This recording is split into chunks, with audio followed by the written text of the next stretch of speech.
Hello दोस्तों, तो कैसे हैं आप लोग। उम्मीद करता हूँ आप लोग अच्छे होंगे, मैं भी अच्छा हूँ। तो आज बात करते हैं कि आप यूएई में या दुबई में, शारजा में, अबू धाबी में, यूएई में कहीं भी आप लाइसेंस ओपन कैसे करा सकते हैं, लाइसेंस कैसे बनवाना रहता है, क्या क्या डॉक्यूमेंट लगता है, कितना पैसा लगता है और कैसे कितने दिन लगते हैं लाइसेंस बनने में, और कैसे आप लाइसेंस के लिए अप्लाई कर सकते हैं, कौन सी अच्छी स्कूल होती है। तो वीडियो में लास्ट तक बने रहें, अपने छोटे भाई को सपोर्ट करें। तो आज डिटेल्स में बात करेंगे ओवरऑल कि पूरा प्रोसेस क्या होता है यूएई में लाइसेंस का।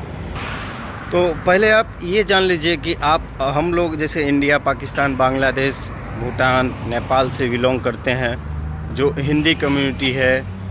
तो हमारे वहाँ जैसे लाइसेंस बनता है आरटीए के थ्रू, मुल्किया के थ्रू, तो वैसे यहाँ नहीं बनता है। यहाँ आपको लाइसेंस बनवाने के लिए एक प्रॉपर ड्राइविंग स्कूल से ही आपकी फ़ाइल ओपन होती है। बिना ड्राइविंग स्कूल के क्लासेस के आप अपना लाइसेंस नहीं बनवा सकते हैं। और अगर आपके पास जीसीसी कंट्री या गल्फ़ कंट्री का लाइसेंस है तो आप यहाँ रिन्यू करा सकते हैं, रिन्यूअल करा सकते हैं। लेकिन अगर आपको फ्रेश लाइसेंस बनवाना है तो आपको यहाँ क्लासेस करनी ही पड़ेगी, एक ड्राइविंग स्कूल से कॉन्टेक्ट करना ही पड़ेगा। बिना उसके आप लाइसेंस नहीं बनवा सकते हैं। अब बात करते हैं कि रिक्वायरमेंट क्या होती है, आप लाइसेंस बनवाएंगे कैसे। तो लाइसेंस बनवाने के लिए पहले आपके पास यहाँ का वीज़ा होना चाहिए। वीज़ा मतलब विजिट वीज़ा नहीं, एम्प्लॉयमेंट वीज़ा। रेसिडेंस आप यहाँ के होने ही चाहिए। रेसिडेंस मीन्स ऐसा नहीं कि आप यहाँ के निवासी। जब आपका 2 साल का 3 साल का वीज़ा लगता है तो आप यहाँ के उतने दिन के लिए निवासी हो जाते हैं। तो एमरेस आईडी जो यहाँ की आईडी होती है, आप उसी पे आपका वीज़ा रहता है, सारी चीज़ें रहती हैं। पहले क्या होता था कि आपके पासपोर्ट पे वीज़ा स्टंप होता था, अभी वो सिस्टम बंद हो गया है। सारा कुछ डिटेल्स आपके एमरेस आईडी में ही होता है। तो पहले बात तो आपके पास वो होना चाहिए। चाहे आप थर्ड पार्टी से हैं या किसी कंपनी या ऑफिस या किसी भी जगह जॉब कर रहे हैं, तो वो एमरेस आईडी आपके पास होनी चाहिए। फर्स्ट ये हो गया। सेकंड क्या है कि जब आपके पास एमरेस आईडी रहती है तो अब आप किसी भी स्कूल में जाके क्वेरी करते हैं तो वो 2 ऑप्शन आपको देता है, चाहे वो 4 व्हीलर हो या 2 व्हीलर हो। वो 2 ऑप्शन कौन कौन से होते हैं। एक तो होता है कॉन्ट्रैक्ट बेसिस। कॉन्ट्रैक्ट बेसिस में क्या होता है, और एक होता है आपके सेल्फ पे। तो कॉन्ट्रैक्ट बेसिस ये होता है कि आपसे वो एक पर्टिकुलर अमाउंट लेता है, 6000 दिरहम, 5000 दिरहम, 4000 दिरहम, 7000 दिरहम, ऐसे लेता है। उसमें आप कितनी भी ट्राई फेल होते हैं, जब आपका क्लासेस ख़त्म हो जाता है तो जब फाइनल ट्राई आरटीए लेती है, यहाँ की गवर्नमेंट लेती है, तो उसमें अगर आप फेल होते हैं तो उस पर चार्जेस पे करने रहते हैं। तो जब आप कॉन्ट्रैक्ट बेसिस करते हैं तो कितनी बार भी फेल हो वो स्कूल की ज़िम्मेदारी होती है, उस ड्राइविंग स्कूल की ज़िम्मेदारी होती है कि वो आपका चार्ज पे करेगा। और जो आरटीए का अधिकारी होता है वो जब आप फेल होते हैं तो जो भी अधिकारी होता है, जो भी गवर्नमेंट का वो होता है, जो आपका टेस्ट ले रहा होता है, तो आप जिस चीज़ में, मान लीजिए आप पार्किंग में फ़ेल हो गए, तो आपके फ़ाइल पे वो लिखता है पार्किंग की इतनी क्लासें करें आप।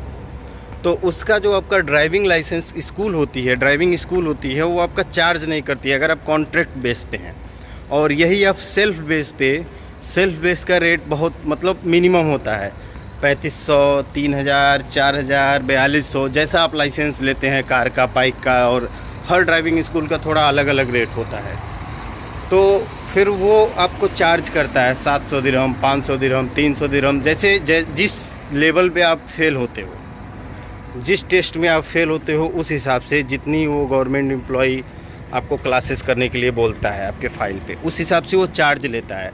और यही आप कॉन्ट्रैक्ट बेस पे रहते हो तो आप जितनी बार फेल हो, आपको जितनी क्लासें लेनी पड़े, उसका कोई चार्ज नहीं होता है जब तक आपका लाइसेंस नहीं बन जाता। तो ओवरऑल ये डिटेल्स होता है।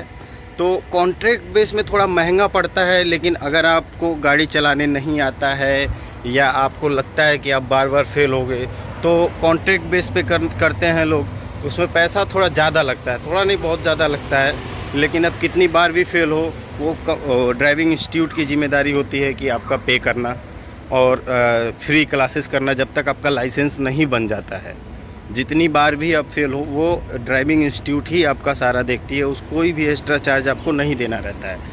लेकिन अब आप सेल्फ पे जब करते हो, 3200 दिरहम 3500 दिरहम पे जब लाइसेंस बनवाते हो तो आपको पे करना रहता है। आप एक बार फेल हुए, कितनी क्लासें उसने लिखी है जो अधिकारी होता है, उस हिसाब से आपको पे करना रहता है। तो ये डिफरेंस होता है कॉन्ट्रैक्ट बेस पे और सेल्फ बेस पे। और डिपेंड करता है प्राइस, अगर देखा जाए लाइसेंस का तो डिपेंड करता है कि आप कौन से इंस्टीट्यूट में ट्राई कर रहे हैं। 3000 दिरहम से लेके 7000 दिरहम के बीच में कॉन्ट्रैक्ट हो या सेल्फ हो, आपका लाइसेंस का प्राइस जाता है, चाहे वो 2 व्हीलर हो या 4 व्हीलर हो। अब डिपेंड करता है कि आप कौन से इंस्टीट्यूट में अपना एडमिशन करवा रहे हैं और आपको कितने अच्छे से बाइक ड्राइविंग या कार ड्राइविंग आती है। तो ये ओवरऑल डिटेल्स होता है। और लगभग आपकी 30 से 35 25 वो डिपेंड करता है कि अगर आपके पास आपके होम कंट्री का लाइसेंस है 5 साल पुराना तो आपकी बहुत सारी क्लासें कम हो जाती हैं। तो डिपेंड करता है कि आप कितनी क्लासें कर रहे हैं, उस हिसाब से डे लग रहा है, कितने बार फेल हो रहे हैं उस हिसाब से। मिनिमम अगर मैक्सिमम देखा जाए तो 2 महीने में आपका लाइसेंस बन जाता है। बहुत लोगों का 1.5 महीने में बन जाता है, बहुत लोगों का 1 महीने में ही बन जाता है। वो डिपेंड करता है क्लासेस कितनी जल्दी ले रहे हो या टाइम लगा रहे हो।